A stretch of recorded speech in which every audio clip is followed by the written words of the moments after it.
की सरकार लगी थी और पूरे देश की ताकत लगी थी और दुनिया की ताकत लगा रखी थी। जनता खड़ी हो गई तो फिर क्या हाल हुआ होगा आप अन्य सीटों पे देख लीजिए, चाहे मैनपुरी में हुआ चाहे अन्य सीटों। और वो तो 400 का नारा दे रहे थे और कहते थे 400 पार जाएंगे और हार तो मोदी जी रहे थे, बच गए। कई सीटें तो इन्होंने बेईमानी से जीती हैं, चाहे फरुखाबाद हो चाहे शाहजहांपुर हो, कई जगह इन्होंने चंदौली हो बेईमानी से जीती है। और 22 में भी जनता ने सरकार माननीय अखिलेश यादव जी को मुख्यमंत्री बनाने के लिए वोट दिया था। इनके कलेक्टर और कप्तानों ने बेईमानी करके योगी जी को मुख्यमंत्री बनाया, उसी का बदला 24 में जनता ने लिया और इन्होंने 24 में जो बेईमानी की है। अब ये तो चुनाव हार रहे, इनको इंटेलिजेंस एनआईए रिपोर्ट दे रही है, इसीलिए तो ये चुनाव बढ़वाया गया। पहले ये चुनाव तो 1 महीने पहले ही हो जाना चाहिए था। ये चुनाव तो आपके हरियाणा और जम्मू कश्मीर का जब चुनाव हो रहा था उसी में हो जाना चाहिए था, इन्होंने टलवाया।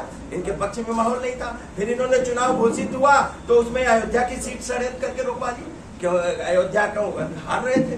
अब देखा कि लाइव इंटेलिजेंस ने रिपोर्ट दी कि सभी सीटें हार रहे हो आप, फिर चुनाव बढ़वाया।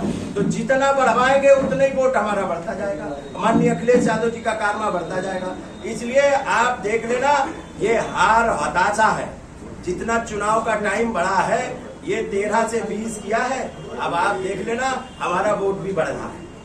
जो भी चुनाव हुआ है 22 का उठा लीजिए, 22 में चुनाव हुआ जितना पड़ा उससे बढ़ के 24 में मिला और 24 के बाद जो इलेक्शन बाई इलेक्शन हो रहा है आप देख लेना इसमें भी बढ़ के मिलेगा। मंत्री जी आप प्रभारी हैं चुनाव प्रभारी और आप देख रहे हैं इतने सालों से सीट बीजेपी ही जीती। उपचुनाव में आपने क्या ऐसी रणनीति बनवाई है जो ये चुनाव जो है आपकी गठबंधन जीता है? देखिए, प्रदेश सरकार से जनमानस बहुत त्रसित है और विशेषकर गाजियाबाद जहाँ ये चुनाव हो रहा है, यहाँ तमाम तरीके की समस्याएं हैं जो आज तक भारतीय जनता पार्टी के लगातार जनप्रतिनिधि यहाँ, चाहे एमएलए के रूप में हो चाहे एमपी के रूप में, उन्होंने कोई भी विकास का काम नहीं किया। यहाँ पानी की समस्या जस की तस है, सीवर है ही नहीं, बिजली की समस्या, बिजली के नाम पर उत्पीड़न, साथ साथ यहाँ के लोगों का जो राशन मिल रहा है, राशन भी बहुत खराब क्वालिटी का राशन है, उसको पसंद नहीं कर रहे लोग। और जितने भी इनके नुमाइंदे हैं वो आते हैं, अब इनका वोट लेके और छल के चले जाते हैं। अपनी बार गाजियाबाद नगर की गाजियाबाद सदर सीट पर यहाँ की जनता ने मन बना लिया है कि गठबंधन के प्रत्याशी सिंहराज यादव को जिताएंगे।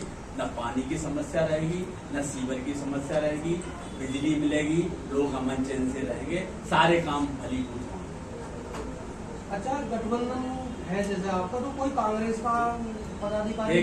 देखिए परसों ही हम लोगों ने मिलकर कार्यालय खोला है बस अड्डे पे। जो कांग्रेस का कार्यालय था वो हमारे प्रत्याशी का शहर कार्यालय है। 16 वार्ड लाइन के इस तरफ है और 16 वार्ड उस तरफ है।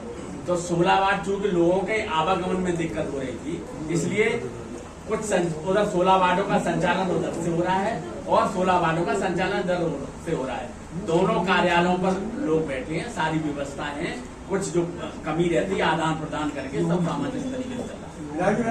मेरा सवाल है, कल योगी जी आए थे, ये कह रहे थे कि सपा का और कांग्रेस का जो है मुकाबला हो गया, क्या कहना है?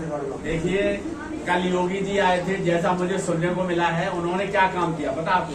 केवल समाजवादी पार्टी उनकी उस पर रही। इसका मतलब सीधा मतलब जा रहा है कि वो चुनाव हार रहे हैं और यहाँ नहीं सब जगह हार रहे हैं। इसलिए उनकी हताशा उनकी वाणी पर आ गई है और अपनी हताशा यहाँ निकाल रहे हैं। केवल समाजवादी पार्टी उन्हें दिखाई दे रही है और जो उनके मतलब मुद्दे हैं उन पर कोई मतलब नहीं।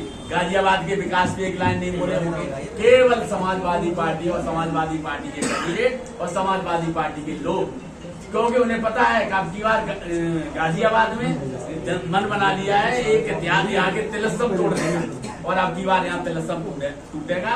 भाई सिंहराज यादव गठबंधन के प्रत्याशी यहाँ से विधानसभा में बाई इलेक्शन में योगी मोदी का तलाक होने जा रहा है, इसी बाई इलेक्शन में हो जाएगा।